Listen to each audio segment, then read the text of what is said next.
Alan from A21, and Mohammed from ILO. So I'm going to ask each of them to speak, and then also ask them to introduce themselves to you more deeply and talk about where they work and what specifically they do in each of their regions. So please join me in welcoming our panelists for our regional panel this afternoon.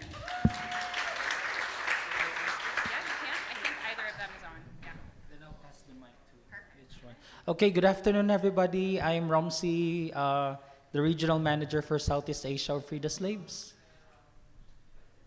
Oh, go ahead. Oh, I can speak directly. Sorry for that. So, again, I'm Ramsey from Free the Slaves, the Regional Manager for Southeast Asia. So, apologies if I will be highly reliant of my machine here in front of me, just to be sure that I'll be giving the most accurate information. So I think prior to this session, and by the way, thank you, Lucy, for the introduction.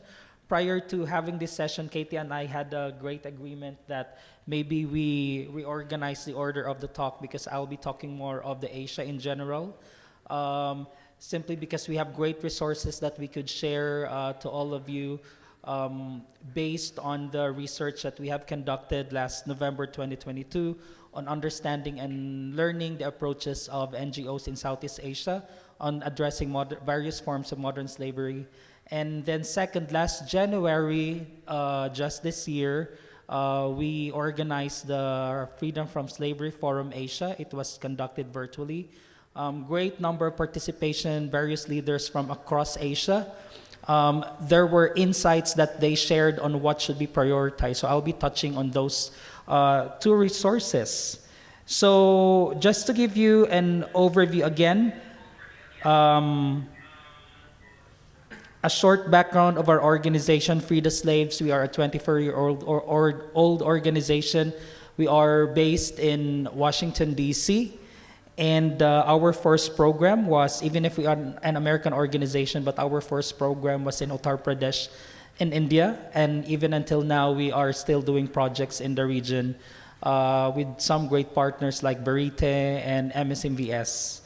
And what I will share with you this afternoon, again, as I've provided you with an overview, is the result of those two efforts that we have conducted. And I may start with the research, and a background of the methodology was we sent an invitation to over 200 organizations in Southeast Asia. But prior to rolling out this survey, we have invited 5 organizations in Vietnam and the Philippines to provide us with the feedback before we cascaded the 29 questions. And we have very great finding of these research that I will share with you. And these are very great recommendations. And may I ask the audience if you're ready to hear these recommendations, which could highly, impact how we must operate as an organization, how we could establish our relationship with the governments, and how we could also improve our efforts in terms of, first, fundraising, and second, involving survivors in our line of work. Okay. So there are 10 recommendations, but some of these recommendations are also intertwined as an outcome of the Asia Forum. But I will pick some of the most important things. Okay, so for Southeast Asia, by the way, as we ask the respondents of the survey, because as I've been discussing, so my role is quite strategic. Because lately we've been talking to organizations, and we have built partnership in Southeast Asia and South Asia. In Southeast Asia alone, we have signed MOUs with 11 organizations. One of that is Dark Valley, for us to further understand the region and how we could position ourselves as a partner of Alliance 8.7 in the region. Then once we talk to different partners in every country, there are some perspective that I think that is worth sharing. Like for some organizations in the Philippines, we would always hear that OSEC is a problem, online sexual exploitation is a problem, but upon hearing the responses of the organizations that we have surveyed last year, the organizations are still encouraging for us to revisit us, meaning us, and also the government to look into labor trafficking, because it is still the number one issue that most of the organizations think that we should address on. And then second is sex trafficking. Third, forced labor. And then online sexual exploitation of children, which made me personally surprised because I was thinking that OSEC would come in first or second, but then said that labor trafficking should be prioritized by us organizations. Then when it comes to recommendation, here are the recommendations. So first is for us to promote multifaceted anti-modern slavery programs that foster justice system transformation, coordination and collaboration through coalitions and networks, and advocacy at the national level. Though we are seeing this, we know we have partners in Thailand building a coalition, and that partner in Thailand is building an Asian coalition, which is good. But I think, again, once we build coalitions, we must also involve governments for us to see perspectives and for us to also build that relationship that at the moment that we start building coalitions, the governments are also involved, so that the perspectives will vary, and that could change dynamics as we build coalitions. And then second is to inquire into the reason why organizations are prioritizing certain approaches, like victim-centered and community-centered approaches, as opposed to others like trauma-centered, law enforcement-centered, government-centered, and business-centered. Though the research really hasn't touched on the reason why these organizations are prioritizing some things. But such interesting thing during the Asia Forum, all organizations, mostly 200 organizations, have agreed that there must be a focus on trauma-informed care. And upon focusing on trauma-informed care, there has to be capacity building too. Because we have been talking about trauma-informed care, but organizations did agree that we lack the capacity to conduct trauma-informed care. Okay, another is and this one, for sure, this is not new, but I just want to emphasize that there's a need to build capacity for frontline workers in case management. So it means to say these are not just us, but those outside our circles. It could be social workers, law enforcement officials, and other service providers. It means to say that we should build capacity of the people who should have the first contact of victims. And this is nonstop, and this has to be nonstop. We know that, let's say, in some countries, there are changes of government officials, reappointment, and some challenges that we see is that once we have built a relationship with a government agency or organization, we have trained the leaders, we have found the champions, but then if there are transitions happening within the organizations, capacity building will happen again. So that's why maybe organizations like us must be able to sign agreements at the national level or even at the provincial level, so that there's a continuous capacity building of the frontline workers in terms of case management, because that could be a challenge where our partners saw that they have spiked their efforts in capacitating a certain province, but then again, there's a change of leadership in the government, so they went back to zero again. So maybe it would be worthwhile to revisit how programming within our organization could be more sustainable. Even if we have found champion, maybe we identified more champion in a specific region, so that once transition of leadership will happen, if there's election again that's going to happen, we have sustained we have sustained efforts in training, because we have more people capacitated in a certain province or certain city. And then lastly is that we need more empowering of our survivors and building their networks. I know this could be quite sensitive to some countries. There are countries that survivors network are really non-existent. Just 2 months ago, because we are working side by side with Alliance 8.7. We are helping this alliance. We are helping the alliance and even ILO on how we could help countries who are interested to become part of Alliance 8.7. And we are encouraging countries to always look into survivor engagement and and leadership building. And we have found that there are certain countries that survivors networks are really non-existent. Let's say it could be because of culture or because of the migration pattern. Say, for example, in Malaysia, through our discussions with 2 or 3 organizations based in the country who are working closely with migrants, they have safely said that there are no survivors network in the country because 93 to 96% are migrants. So, and then the policies of the country will automatically deport victims or survivors, so there's no way for them to be formed as a network. However, we must think of a way on how still the survivors should be formed, because survivors could inform policy and change country perspective and guide the leaders in the country on how programming around human trafficking could be formed. That's one.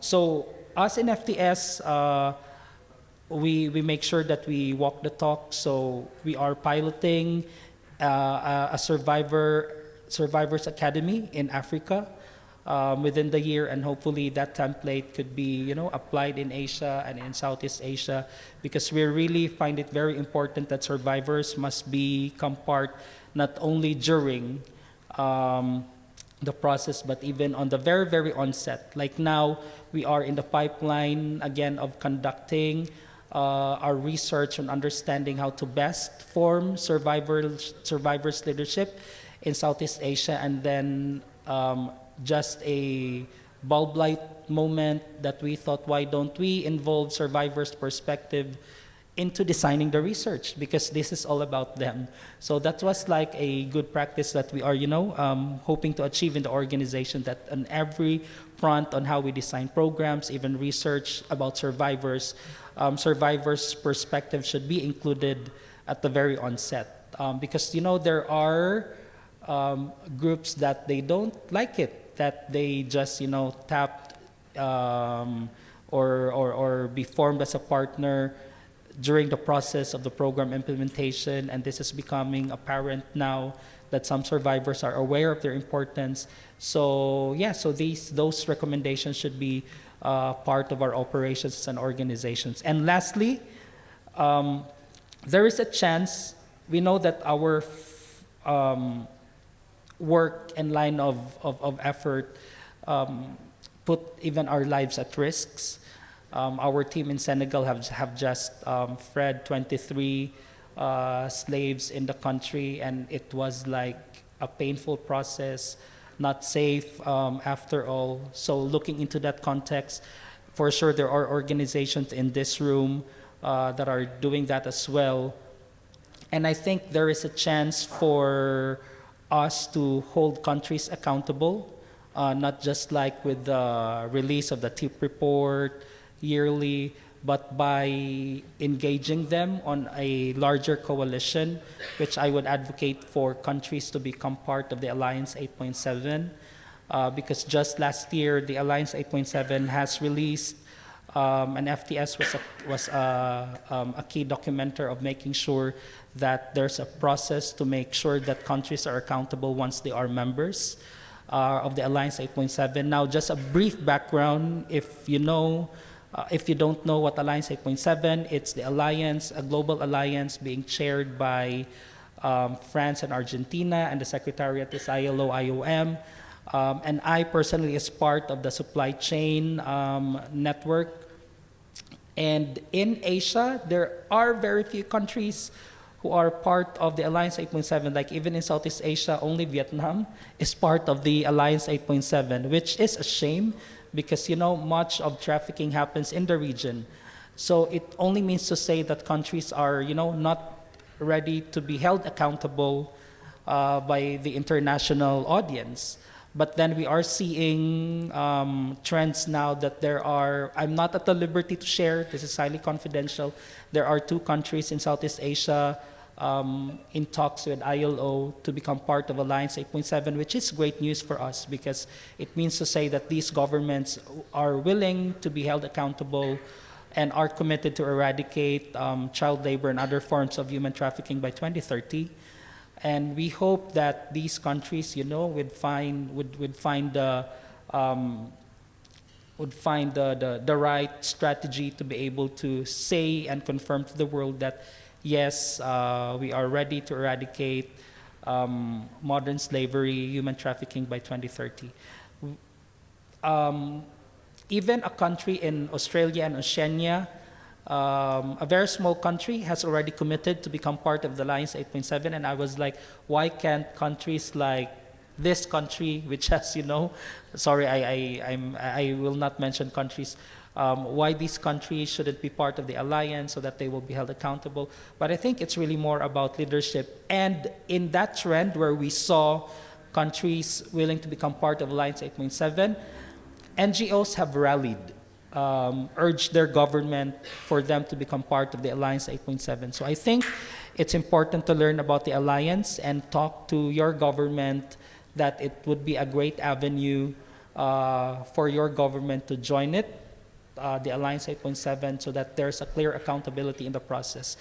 Why there's accountability that I am highlighting? Because there's a system in the Alliance 8.7 that the government must adhere to building relationship with the NGOs, making sure that before they submit the report to the UN level and to France and Argentina, NGOs have double-checked it, even the data, even the situation that they present to the world. So I think that's my update, and maybe if you have all questions later, I will be very happy to answer. Thank you so Lucy. much, Ramsey. Thank you so much for that update on the region. We're going to be moving now to Caitlin from Blue Dragon, sharing her presentation with some slides as well. Thank you. That's okay. Apologies for being very formal and using the you sitting up here at the you know, being a very dominant presenter, but I need to refer to my my computer because I don't remember all the numbers, and it's quite a data-heavy presentation. So my apologies for that. My name is Caitlin Wyndham. I work for Blue Dragon in Vietnam, and today I'm going to talk a little bit about the trends that we're seeing. It's all based on data from Vietnam. And as I'm the only person from Vietnam in the room, I hope that you don't think that's too irrelevant. I do believe that the trends and a lot of the changes that we're seeing are relevant to the whole region. So even though the data is specific to Vietnam, I think it's more broadly relevant. I hope that the little reminder here of COVID is not too traumatizing for everyone, but I think this photo can be a good reminder of just how difficult anti-trafficking work was during COVID. This is a rescue. This is how we did rescues during COVID. And it's also a very nice way to obscure the survivor's face so that, you know, we can use a photograph such as this. So Blue Dragon has been in Vietnam since about 2004, and oh, nope. Gosh, it's very sensitive. Okay, we are now aiming to end human trafficking from Vietnam. To do that, we take a very comprehensive approach. So we work closely with law enforcement to conduct rescues, support repatriation, and support everything that survivors need for recovery and reintegration into their communities. Then, based on this very direct work, direct assistance, working directly with survivors, we take that to develop prevention programs at the grassroots level, particularly targeting poor, vulnerable communities and young people.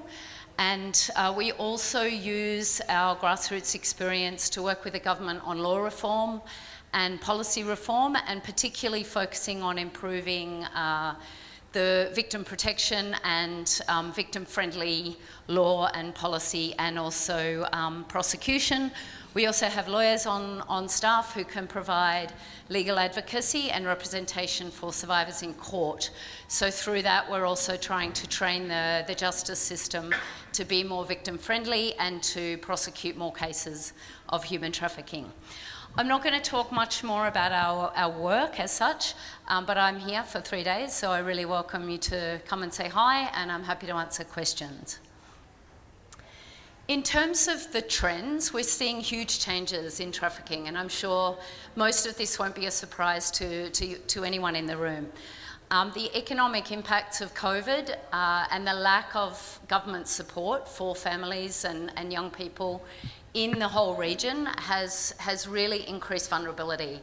That is now being compounded in Vietnam by global inflation, which is reducing manufacturing orders. And in fact, manufacturers are saying that 2022-23 is actually worse than COVID. They're laying off more people than they laid off during COVID because there's just no orders coming in. So that's causing huge economic impacts on a wider range of people.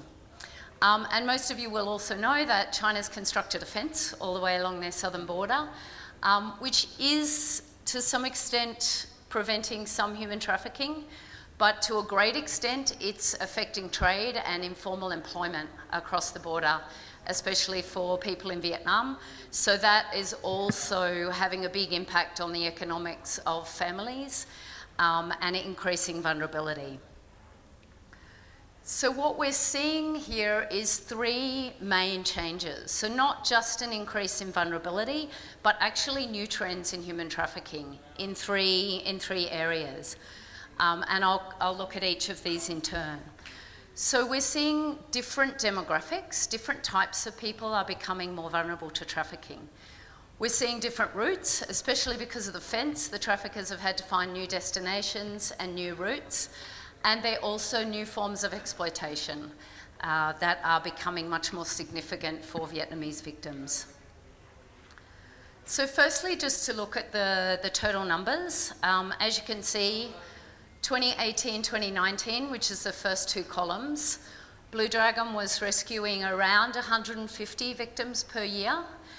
That jumped now to close to 300 per year. So we've seen a doubling in the number of victims. The peak that you can see there in 2020 was largely because of increased COVID surveillance in China. The Chinese authorities were going to door to door and finding a lot of Vietnamese victims and deporting them back to Vietnam. So we saw a huge peak there in 2020, 2021.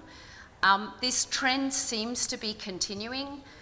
In the first 6 months of 2023, we've rescued 142 victims. So we're on track to reach close to 300 again this year. In terms of the changing vulnerabilities, we're seeing an increasing number of men and boys becoming victims of trafficking. Prior to COVID, 93% of our rescues were women and girls, mostly trafficked into forced marriages in China. That's now changed, and we're seeing, so 2022 was 80% female victims, and so far this year, only 76% female victims. So this seems to be an increasing trend of more men and boys being vulnerable to various forms of exploitation as well, not only labour trafficking. And the other difference in populations is in terms of ethnicity. So the pie chart on the left is 2018-2019. And you can see that ethnic minority people made up just over 50% of the victims, which is extraordinary because they only make up 15% of the population. So that actually means that if you take the population into account, ethnic minority people were 7 times more likely to be trafficked than the King majority people. That's still ethnic minority people are highly vulnerable, but it's changing. So more King majority Vietnamese from poor areas, but also from urban areas, are now vulnerable to human trafficking, and it really has become a problem that's affecting absolutely everybody in the country. Thirdly, the destinations, destination countries. As you can see, our pie on the left looks very boring. Almost all the victims were rescued from China. But now we have a nice colourful pie and the increase in new destinations. Still, the majority is China. The fence has not stopped human trafficking. There's still a demand for forced brides in China, and that continues to be a big problem. But there are new destinations, particularly Cambodia, Laos, Myanmar, for Vietnamese victims.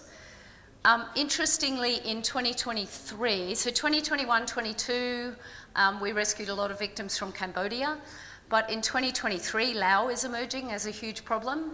So far, we've rescued 31 victims from Laos, compared to 9 from Cambodia and 12 from Myanmar.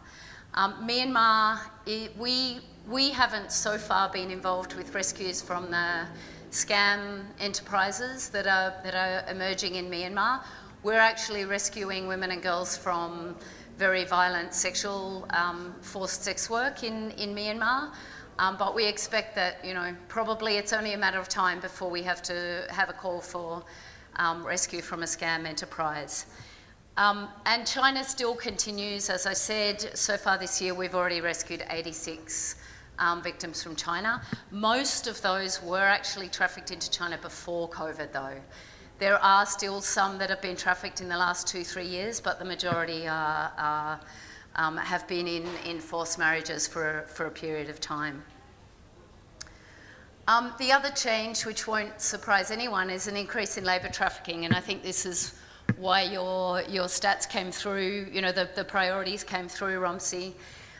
This is primarily driven by the rise in forced criminalities in the cyber slavery enterprises, but not exclusively. We're also seeing more forced labour and child labour inside Vietnam, domestic trafficking. The numbers that are up there actually do not include the street children that Blue Dragon meets in Hanoi. Though the numbers of children and youth coming to Hanoi in search of work has also doubled since COVID, and our research last year indicated that at least 60% of the children we met, of 160 children, showed signs of trafficking or forced labour. And that's completely new. Previously, street kids were exploited in various ways, but not in trafficking and forced labour. So that really pumps up the numbers in terms of forced labour. So that's really becoming a huge issue for Vietnamese, and I think is an indication of the increases in vulnerability that we're seeing, that more people are just having to take huge risks in search of work. I wanted to finish on a more positive note with a lovely picture of a reunion. This is why we do what we do. This is a young woman who was trafficked into a forced marriage when she was 14, and we were able to rescue her 6 years later, and this is her reuniting with the family. She's now home and safe, and so I think we're all very committed to ensuring that we can adjust and change and accommodate these new trends, that we have the data so that we're able to provide the services, and that we can get more of these wonderful happy reunion photos. And I'll just put my details up there a bit. I will also upload this onto the Hoover app, so if you can't read the numbers at the back, which I'm sure you can't, you'll be able to read it later. Thank you. Thank you so much, Caitlin. Thank you for that incredibly informative insight and encouragement for all of us to continue to be agile and to be adjusting our programming as new forms of trafficking and exploitation occur. I would love for you to join me in welcoming Alan from A21 to continue sharing updates from the region. Awesome. Thank you, Lucy. I am also going to stand, if that's okay, so I can see my slides.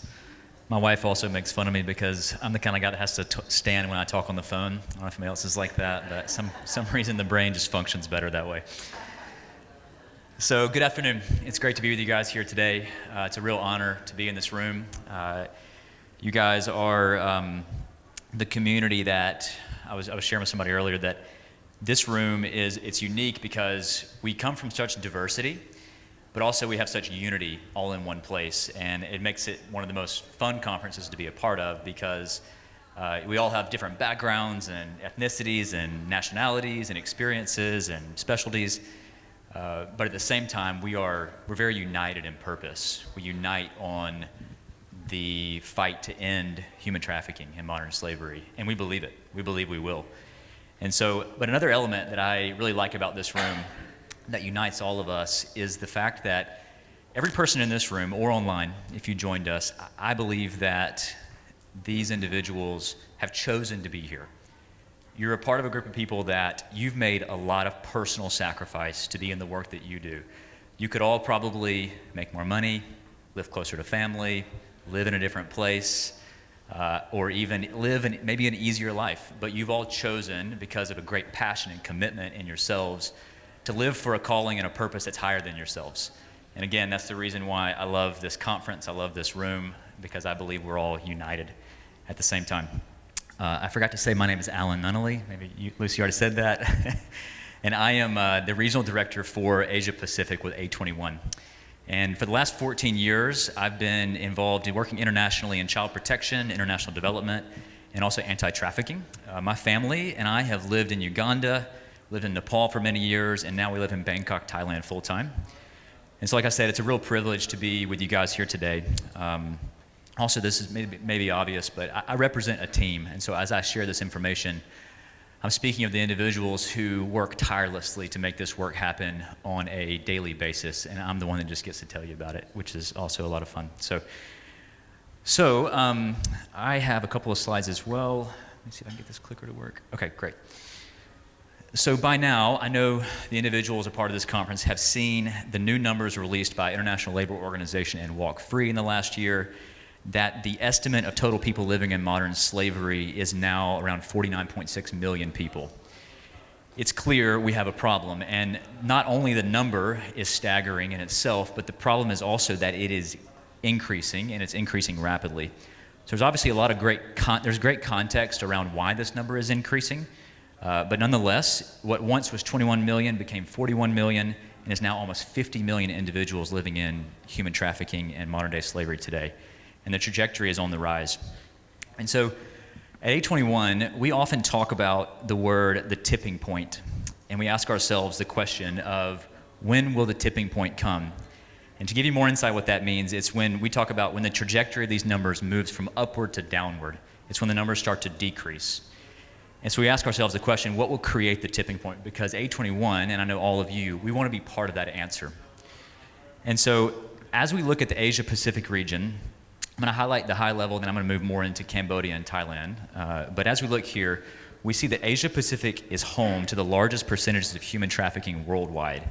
In Asia Pacific, there's an estimated 15.1 million individuals who are estimated to be in modern slavery. That includes forced commercial sexual exploitation. And this number accounts for 55% of the world's total. There are 14.2 million individuals estimated to be in forced marriage, which is 65% of the world's total. And of total modern slavery, Asia Pacific is estimated to have 29.3 million individuals enslaved today, which is 59% of the global total. So clearly there is an imbalance. And obviously that has a lot of connection with population size and different trafficking trends in the region. But I know I don't have to motivate this room, because you wouldn't be here if you weren't already motivated. But we all know that this number has to change. And so what will create the tipping point? So A21 has 3 program strategies. They're prevention, intervention, and aftercare. For the sake of time, I'm not going to explain each one of those. They are rather self-explanatory, but also I'd be happy to connect with any of you guys later to discuss more about A21's work. We have offices all over the world. We have heavy presence in Europe and North America, but in this region of the world, we have operations in Cambodia, Thailand, and Australia. And so the other presenters are covering the region. So today I was asked to talk about Thailand and Cambodia specifically. In this region, we have current offices in Bangkok, Pattaya, Phoi Phet, and Siem Reap. We have a presence in Phnom Penh, although we don't have an office right now. And one of our specialties in the region is covering this highly trafficked corridor between the two countries. So with a closer look at the most recent data that was released, we see an estimated total modern slavery in Thailand is now around 401,000 individuals. Due to population size and that Thailand has been historically a destination and transit country, the prevalence is also higher in Thailand than Cambodia. However, Cambodia's context is quickly changing with what once was primarily a source country now seeing more foreign nationals trafficked to Cambodia as a destination. So in both Cambodia and Thailand, trends remain of domestic trafficking being the primary source of trafficking, followed by inter-regional trafficking. Thailand's growing economy and urbanization is demanding more low-wage jobs, which makes it a prime transit and destination country. And this is a generalization, so not true of everyone, but Cambodia workers often seek jobs outside of Cambodia due to lack of employment and wage differentials. And so Cambodian migrant workers commonly go to Thailand in jobs such as fishing, agriculture, construction, manufacturing, and the service industry. So these contrasting socioeconomic landscapes create a strong trafficking corridor between the two countries. So what used to be largely one-directional is actually now shifting, which I'll explain in a minute.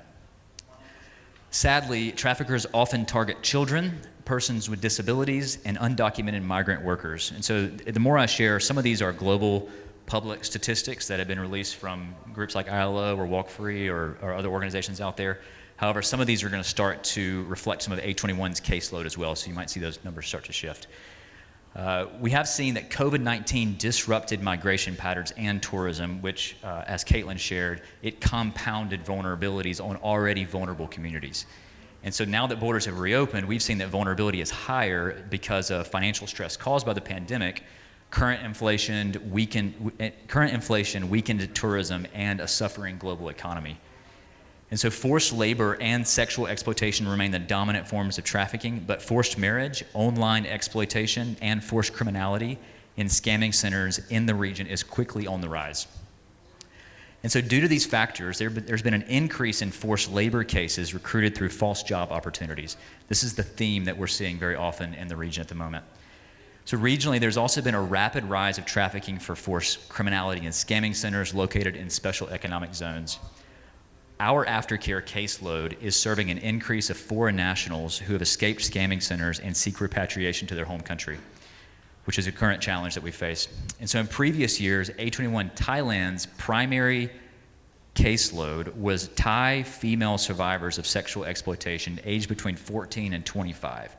However, in 2022, we observed a shift in this main demographic, where now the primary demographic of cases that we're supporting are men, 46%, aged between 18 and 25, which we believe is largely attributed to the labor trafficking that's happening in the region. Also, over the last year, A21 observed an increase in survivors prosecuted for crimes they were forced to commit while trafficked. Some of these individuals were actually identified by local governments as confirmed victims of trafficking, but were in fact charged, convicted, and are currently serving prison sentences for scamming crimes. It's another great challenge we face right now. So rather than using the word trend, I believe we could properly use the word crisis when it comes to some of these issues I've just named. Another increasing trend is trafficking for forced marriage. As Caitlin highlighted, we see something very, very similar coming out of Cambodia. So in this region, traffickers often are recruiting women and girls from rural areas under false pretense for forced marriage or illegal surrogacy. And so we've seen that recruiters often offer between $2,000 and $3,000 US for families to send their daughters abroad for marriage. And so in the last few years, A21 has served many cases of Cambodian women who were trafficked through Vietnam and sold into China as brides and surrogates. So again, as Caitlin said, that is a trend that we see as well.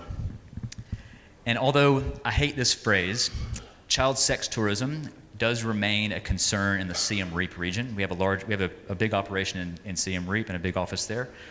Perpetrators we've seen are mostly Cambodian men traveling from other provinces, but also now with the return of international tourism, we are seeing now that people are traveling from all over the world to exploit children.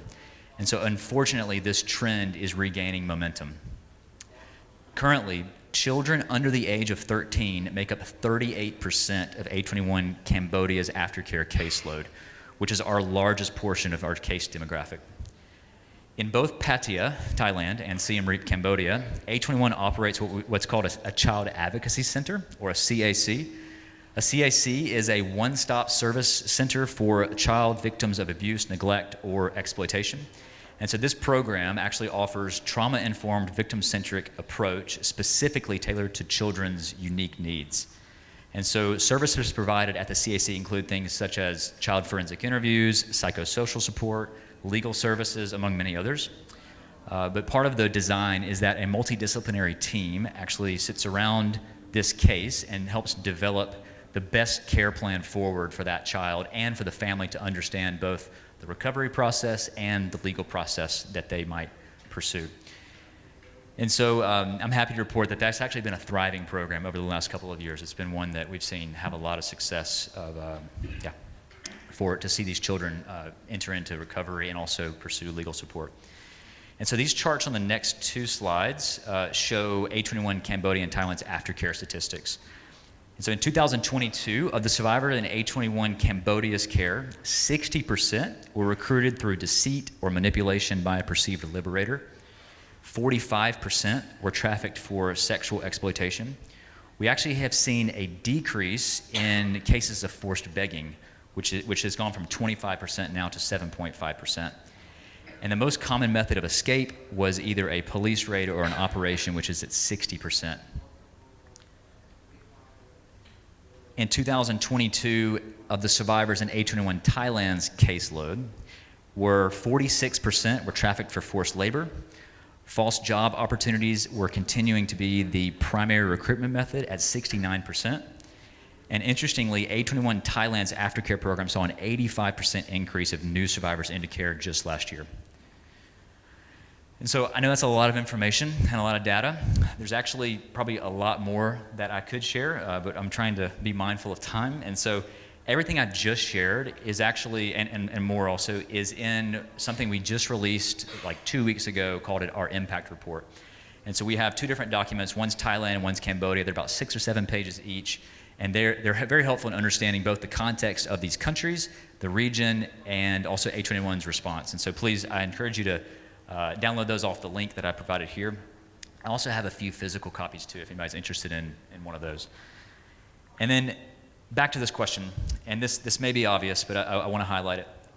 What will cause the tipping point? And again, I think it's something we all need to continue to ask ourselves in our organization. We believe this is possible, and we're on a mission to do it. However, A21 is well aware that we will not create this alone.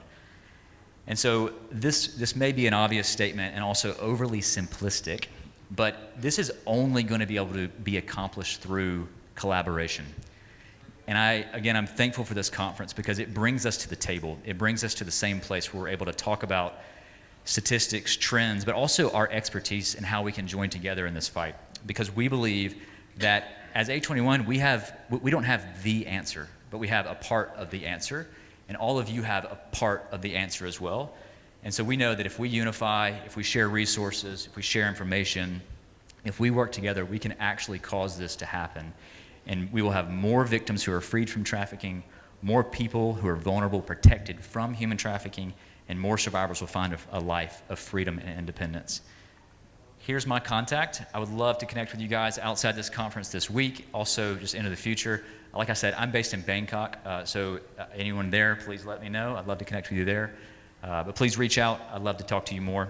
Thank you.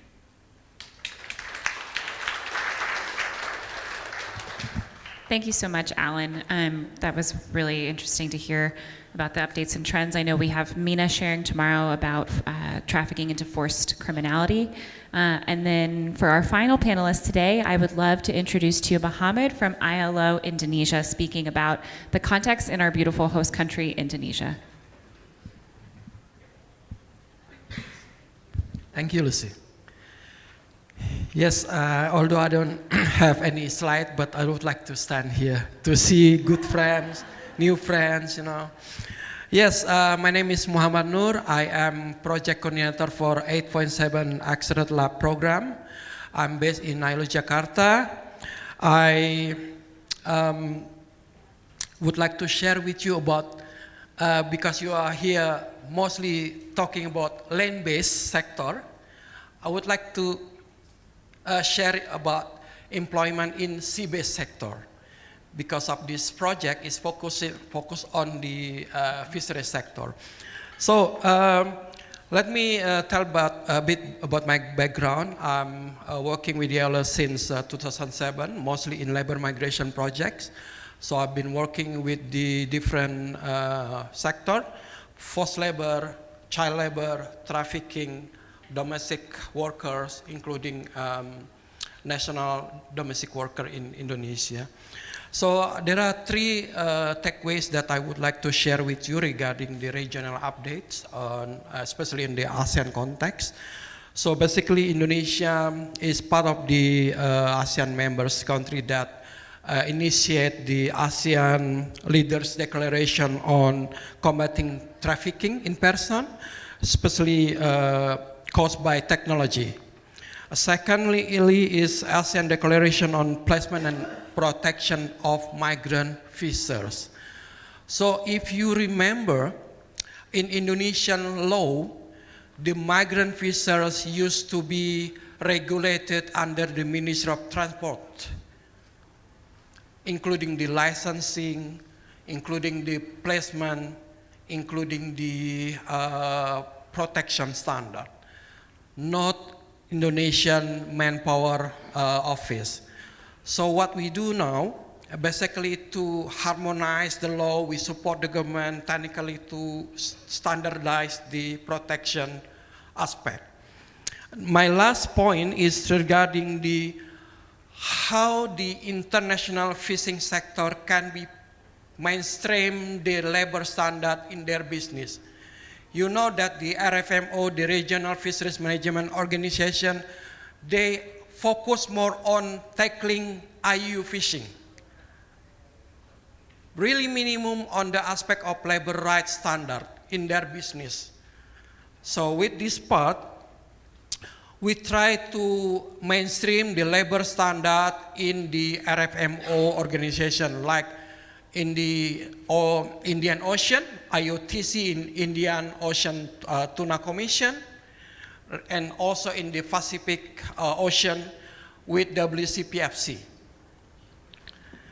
And as a background, you know, ILO global estimate in 2021, we have 28 million people trapped in forced labor and forced marriage.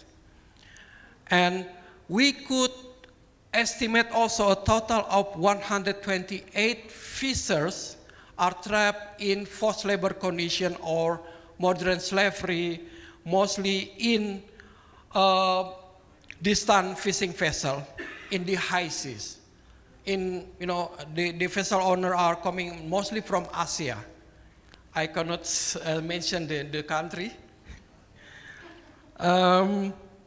Yeah, for the ASEAN Declaration on the Placement of Protection of Migrant Fishers, we, as I mentioned, we try to harmonize the law.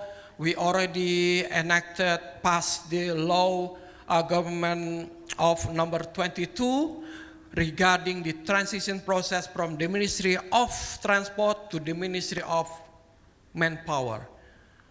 So including the licensing things that all the manning agent or private recruitment agency, they need to register under the Ministry of Manpower, not with the Ministry of Transport anymore. So this is the mandate. So all the manning agents under the Ministry of Transport, they have 2 years of period to register their manning agent to do the recruitment, to do the placement. And secondly, regarding the declaration of the leader declaration on trafficking is focused more on strengthening the cooperation. So currently, the Indonesian police is now establishing the task force of tackling trafficking all over from Aceh to Papua. They are now operating in, tackling the illegal recruiter in mostly in sending province, mostly in Java, in northern part of Java, and not only because of the technology, but also in the fishing sector. So police now is really, have massive program on tackling trafficking in Indonesia. And, this project is working in 3 countries, Indonesia, Ghana, and South Africa. So in South Africa is one of the port states that most Indonesian working in the foreign flag vessels, they call into port in South African port, mostly in Cape Town. So we work together with the one of our partners there, Stella Maris, also in Taiwan. So we connected the dot, how to protect the fishers during the departure, during the employment, and also during the returning. And we also, in Indonesian context, develop labor inspection mechanism in fishing vessel.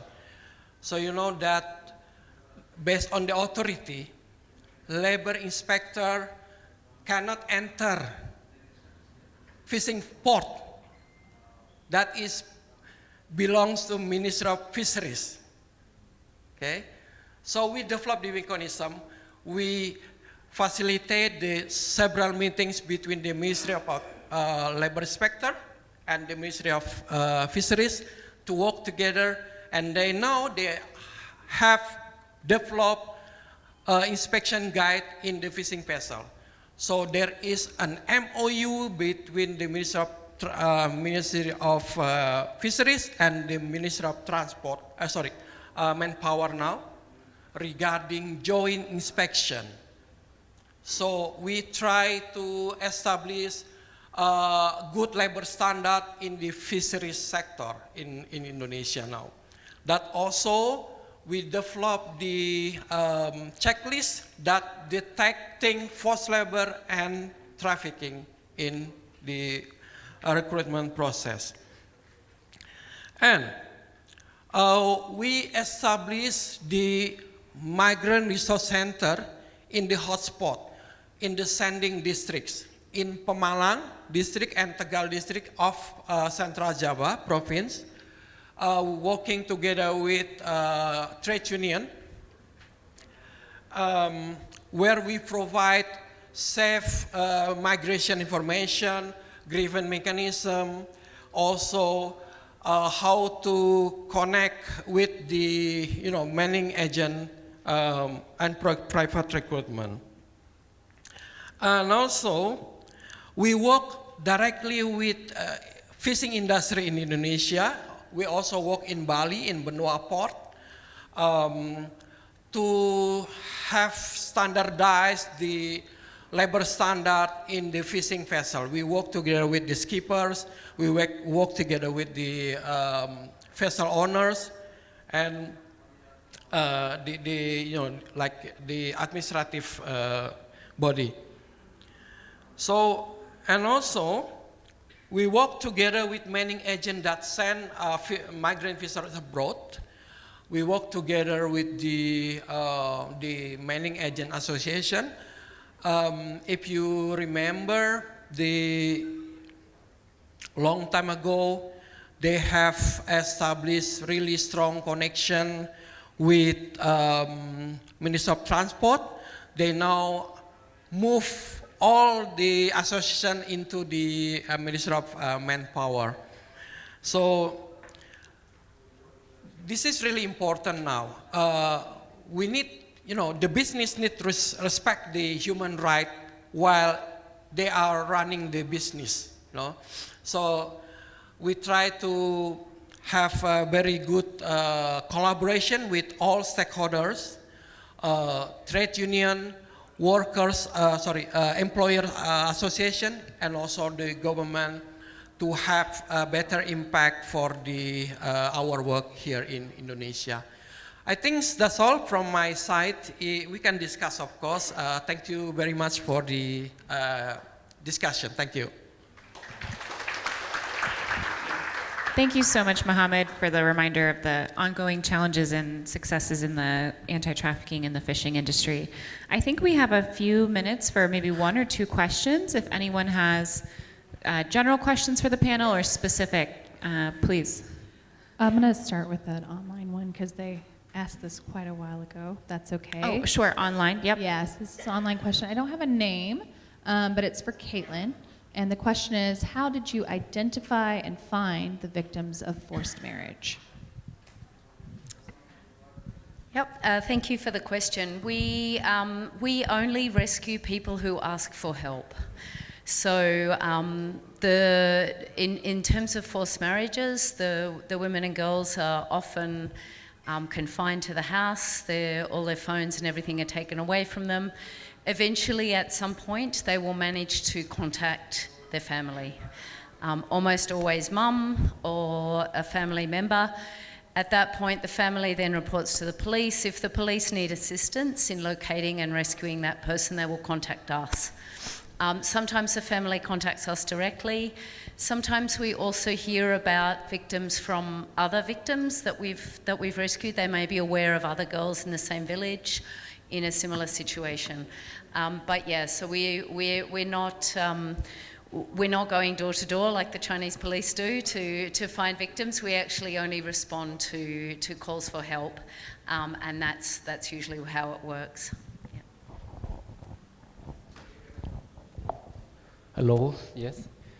I'm from Cambodian, from Chap Dai, Cambodian. So I'm interested to your presentation. So my question points to the Blue Dragon, because in your presentation, 71% are trafficked to China. So my question is that through our experience, Chap Dai also works with many cases to China as well. So we also had some challenging in recruiting the victim from China to Cambodian. So I would like to ask you how your intervene to recruit the victim from China, because your case to China, and how many % of the case has been prosecution. And another question, I point to the slavery, with slaves. So you also has a reason about the survivors network or survivor leadership. So could you share us more about what is the success of the survivor leadership or survivor network? Yeah, thanks so much. Okay, I'll take the first question first. Thank you for that. We work very closely with the Vietnamese police and border guards, and also with they work closely with their counterparts in China. So we try to collaborate with law enforcement wherever possible, and we also have local agents, partners, friends in China who support the rescues. Usually it's not so much a rescue as we engineer an escape to make sure that it's very safe for the victim and for whoever is helping. So we stay in touch with the person until there's an opportunity that she can escape and be in then a situation to go to law enforcement, and we can organise the repatriation. In terms of the prosecution, the Vietnamese police have been quite active in terms of arresting and prosecuting traffickers inside Vietnam. Cross-border trafficking prosecutions, as you all know, are very complicated, and we haven't you know, the cases are mostly prosecutions of the recruiters and the and transporters, because they're generally the ones in Vietnam. You'll see on our website we actually have a report about traffickers and trafficking, and then another one about the demographic of victims. We're in the process of updating those because they're a couple years old now, so we're updating it with new data, but there's a lot more information in those reports. Thank you. So regarding the success of on how survivors networks are formed, how they were sustained, it's really a case-to-case basis. But I think all of you would admit that it's really very challenging. For one, it depends on the culture. And Caitlin could attest to this. Let's say in Vietnam, most of the victims or survivors would automatically just want to go home. Don't want to be involved in such movement. There is this, idea that I don't want my neighbors or my relatives would know that I was a victim of human trafficking. So there's that component.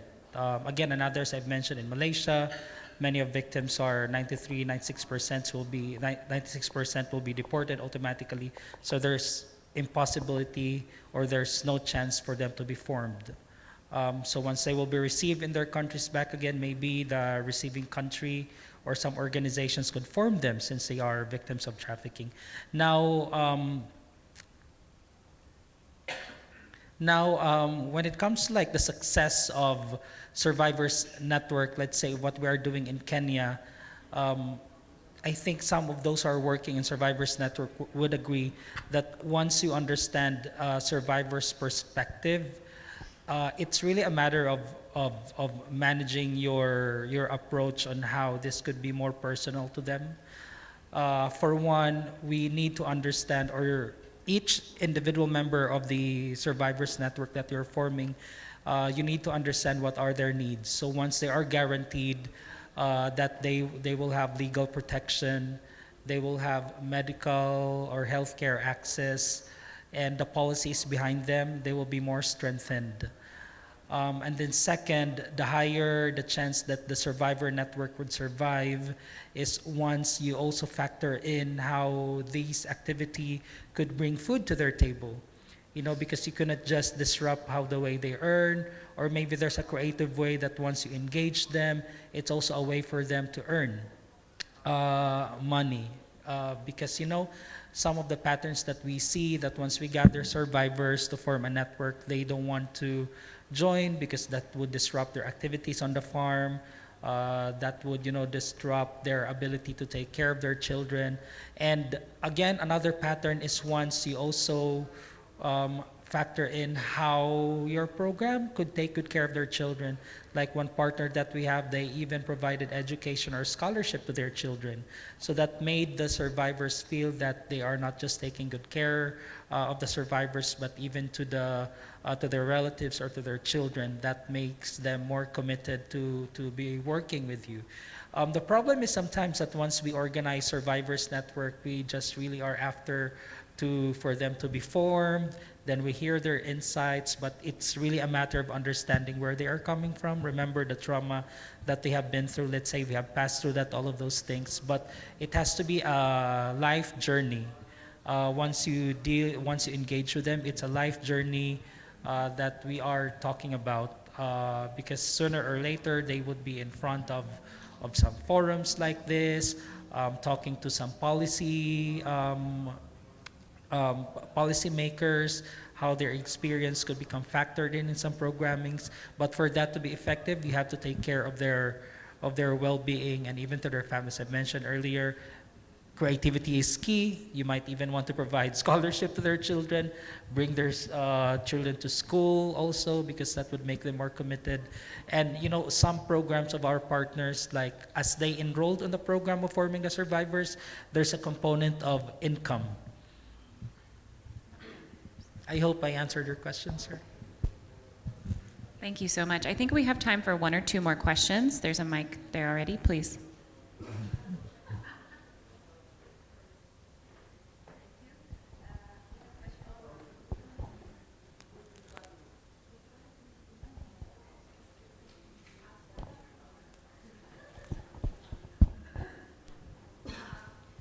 sorry.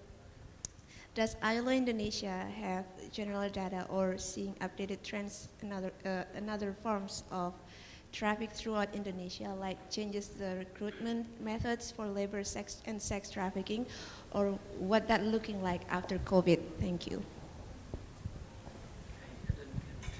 Could you repeat your question again? I'm so sorry. Okay, sorry, the American is louder. Does IOL Indonesia have general data, or are y'all seeing updated trends on other forms of trafficking throughout Indonesia? So outside of just fishing industry, but like sex trafficking, labor trafficking, all of that. Are y'all seeing changes in recruitment methods for labor and sex trafficking, or what does trafficking look like after COVID here in Indonesia? Yes, thank you so much for your question.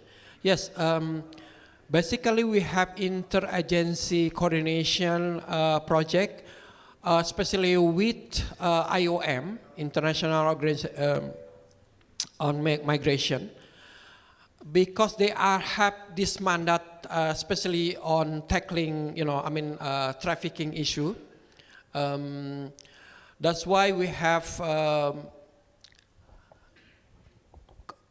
engage, especially with the relevant ministry, like the Ministry of Women Empowerment and Child Protection. We also work with the coordinating Ministry of Human Resource and also the National Police. For this context, I think for the database system, we rely on our counterpart, especially IOM, to conduct the database management for the trafficking issue. Meanwhile, ILO is focused only on labor standard context. Of course, we work together with our tripartite partners, including the civil society organizations. So we update each other regarding the grievance mechanism, database, to ensure that we don't replicate or duplicate the interventions. I hope I can answer your question. Bisa bagi data like yang spesifik, like ada data yang jumlah. You mean the number of trafficking? The actual data. Okay. Yes. We have. We can share you the data. Yeah. Okay. I think we have time for one more question.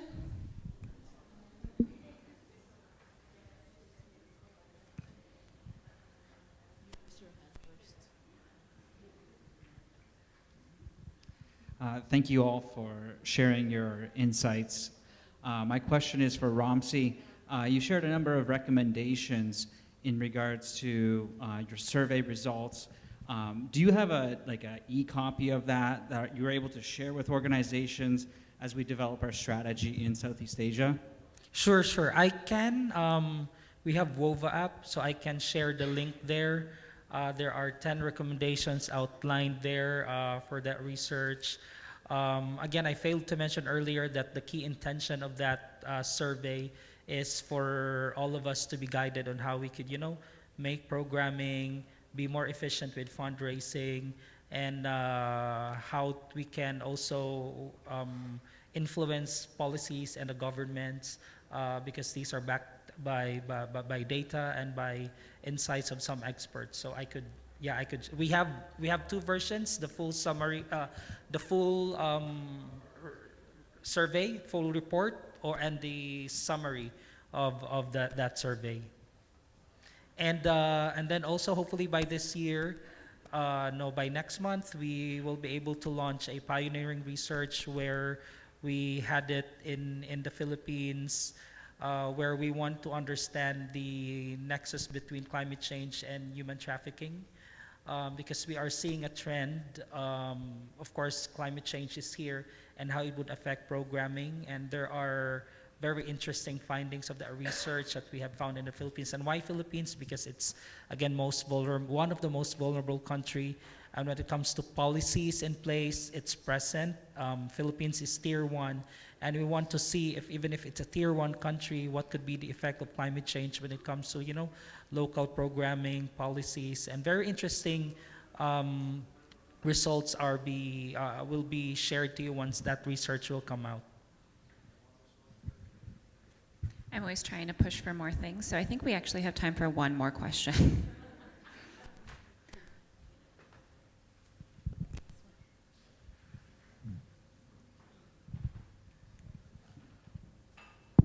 Yeah, thank you very much, especially for bringing the issue of fishery and migrant workers. So I was wondering, since you mentioned about the ASEAN Declaration of Fisheries Worker, so I was wondering how is the commitment between Asian member states about the declaration actually? Because I think it's very interesting and quite challenging because each of Asian member states, they have different commitment at the domestic level. For example, Thailand is already ratified the convention, but some other countries, they did not yet. So I was wondering, how did you oversee such problem? That's the first question.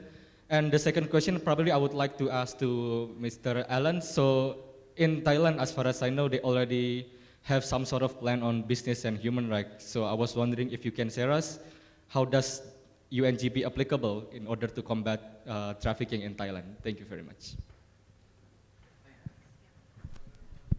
Yes, thank you for your question.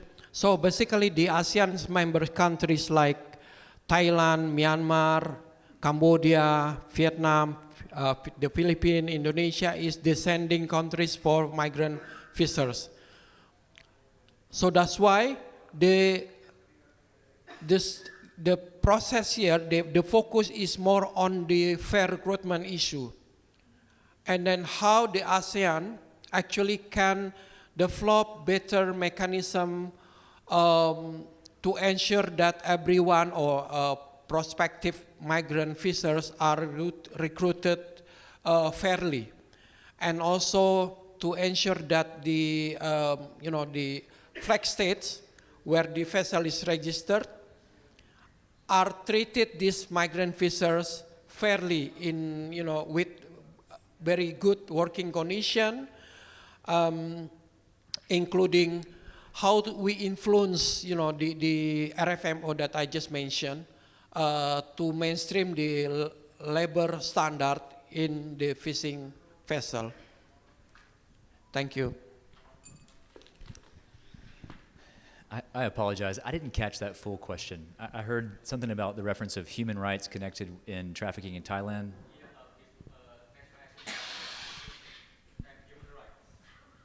I'm sorry, say that one more time. Sorry, the door opened right as you asked your question. Yeah. Yeah, so it's actually a national action plan on business and human rights. I believe Thailand already has some plans, so I was wondering if you can see if it's applicable to combat human trafficking there. That's a great question. I don't know that I could give a full answer to it. Our Thai team could probably give a better answer than I. I do know that from the involvement that I've heard or listened to about that is that the government is making a lot of great advances in human rights in Thailand. And so we certainly believe that it will impact human rights as it says, and also as that will subsequently impact human trafficking. So I can give a general yes, but I'd probably have to defer to our Thai team to give you a better answer than something more vague, or something less vague than that. Thank you so much. I won't hold you back from your coffee break anymore, so please join me in thanking my panel for joining us today.